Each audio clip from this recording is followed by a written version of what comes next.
Alan McCarthy, a good bloke who's done exceptionally well this weekend so far. And he's on track for maximum points in the opening round of the Amscar series. The grid for race 3, a 5-lap journey. McCarthy, Melrose beside him on the front row of the grid, and the remainder of this 15-car field.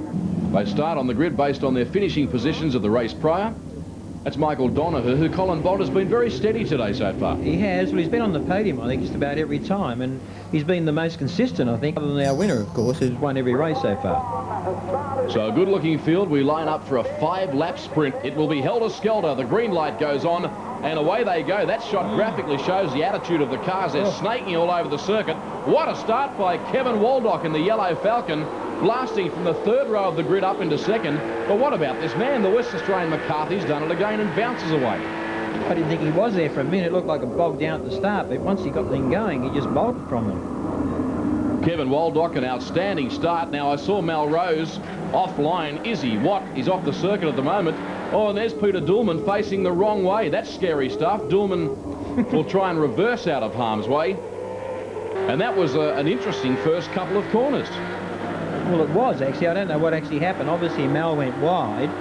Didn't see what happened to Dulman, but Dulman just must have spun and was stayed in the middle of the track, which was quite clever because everybody else was able to go either side of him. Now Melrose back in the thick of it, rejoining the race a fair way back. Gary Wilmington behind him, and they sort themselves out with Alan McCarthy finding himself in very familiar territory. Leading the race, Slako switching lines on the inside of Bob Pearson.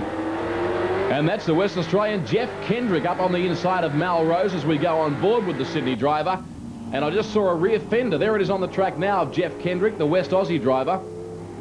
Well, it separated from his car column. Well, it did. It just looked like Mal must have come down the inside of him coming through the right-hander. Here we go again. Just gave it a bit of a touch. It's just lodged it, and now it's actually breaking loose from the car. They're actually made of plastic, so not that bad. But it did hit Mal's car on the way through, of course. What a great start by Kendrick to work his way up from a fairway back on the grid.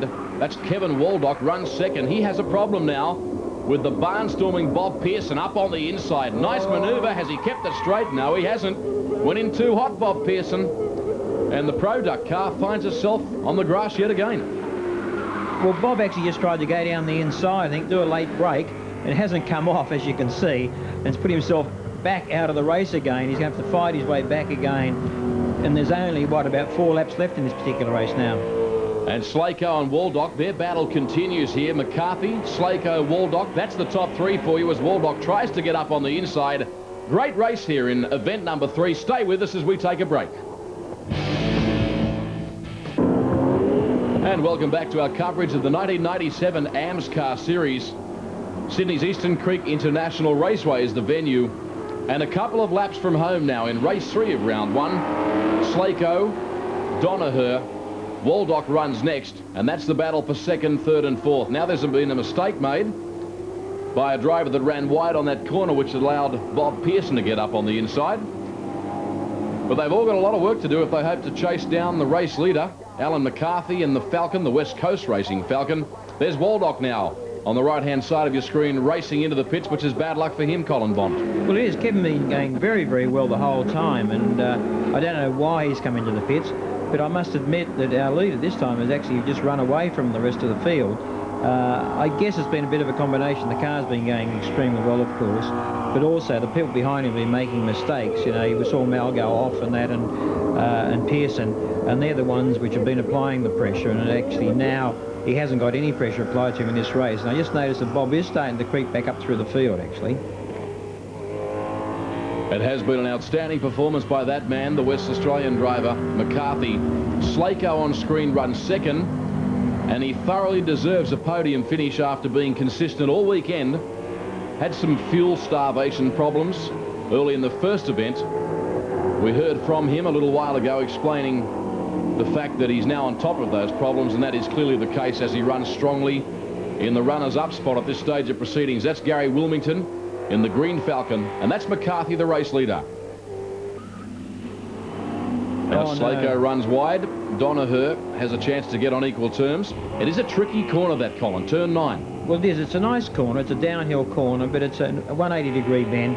You just got to get the brakes on right and get in and get the apex and get out again. As you see there, he just missed the apex completely and left it wide. The car could have easily gone down the inside of him. And matter of fact, I wouldn't mind betting yes, Donoher now has just done that, and Donoher's now taken over second place. And Donoher has been extremely consistent. Slako having some problems on the twisty parts of this circuit. As you just saw, he was really snaking all over the place, allowing Donoher to get up on the inside of him. And that is the man that runs in second spot, the ultra-tuned Commodore of Donoher, the VP Commodore. And there's McCarthy at the top of your screen, the race leader. Drifting back through the field, Wilmington involved in a good battle. There's Product, the Bob Pearson car, just in front of that. I noticed too that Shembry's gone very well this particular race. He's actually up in third spot now, and it's great. I can see that he's been getting better as the races have been going on, and is starting now to apply a bit of pressure to Donoher, actually. It has been a good drive by Shembry, who makes plenty of progress. Bob Pearson is not done with yet, though. Now, Bob's had an off in this race, so he's done a magnificent job to get himself back into a position where he threatens for a podium finish. He loves it up the inside here. At the approach to turn number 2, he thought the better of it on that occasion after messing up there earlier today. Well, I think caution this time. You know, you can't keep out braking everybody all the time. The car's a very good motor car, and I guess it is one of the places where you can overtake. There's not too many places on this particular track. It's got a lot of long corners, constant radius corners, which makes it very difficult. As you can see now, Bob's really trying to slide up the inside of Shembry. Shembry puts the power down and just pulls away. They're going up the hill. Both drivers mounted in the VS Commodore pack. Alan McCarthy about a half a lap away from home. A superb performance. This will do his confidence the world of good, and his team would be feeling very comfortable about the way they prepared this car. He arrived at the circuit late. The team arrived before him. He'd not driven here before, has jumped into the cockpit of this car, and has frankly driven away with the opening round of the Amscar series for 97. Look at the gap he's got on his nearest rival. They're still not in camera view. And now McCarthy across the line takes the checkered flag and wins 3 from 3 in this opening round. Michael Donoher second, Neil Shembry third, and our lady in the pits, Joanne Gardner's with the top 3 place getters. Alan McCarthy, congratulations, 3 out of 3.